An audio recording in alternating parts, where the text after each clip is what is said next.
Kei te tino āwangawanga ngā kei tōrangapū Māori o te Waiariki ki ngā hua kino o te mate Huakiwi. Ko te ani pā o Mitarirunui, kei riro ngā pāmu Huakiwi katoa o te rohe i te mate wiriwiri nei. He maha ngā poraka whenua Māori pēnei e whakatupu ana i te Huakiwi ki te uru o te Waiariki. Me mataku te motu, ki tā koe mōhio nei, ko te rohe pai mo te whakatipu kiwi fruit, ka tīmata mai i katikati, i roto i a te Waiariki, me ki ngā kuri a whārai ki Tihira. Kei te whakai te māngai o mua mo te Waiariki, he raru nui tēnei mo te ohanga Māori o te rohe ki te puta whānui tēnei mate kino. Kei mate haere o a mātau Huakiwi, nā mena ka haere pēnā rā, ngā Huakiwi, ka hinga mātau.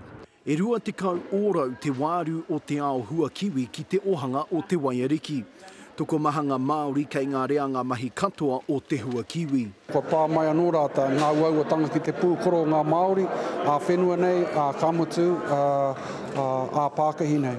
Ināia nei ko te pātai me nā ai, kaora nei, he ngoi kore te kāwanatanga ki te kaupare atu i enei momo ngārara. Kore pē te kāwanatanga e mōhio ka tai mai tērā mate ki Aotearoa nei.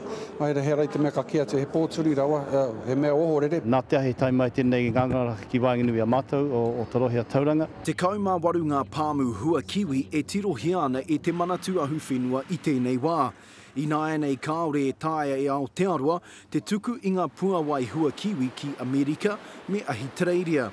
Ko te whakapai kāore e roa, ka katia te kēti tau hoko e tihi atu whenua. Mena ka katia ngā kēti kāore puta, kāore whiwhi huruhuru, ka ngaro a māta whāmu, ka ngaro atu ngā whānu, ka ngaro atu ngā mahi, ka ngaro ngā mea katoa.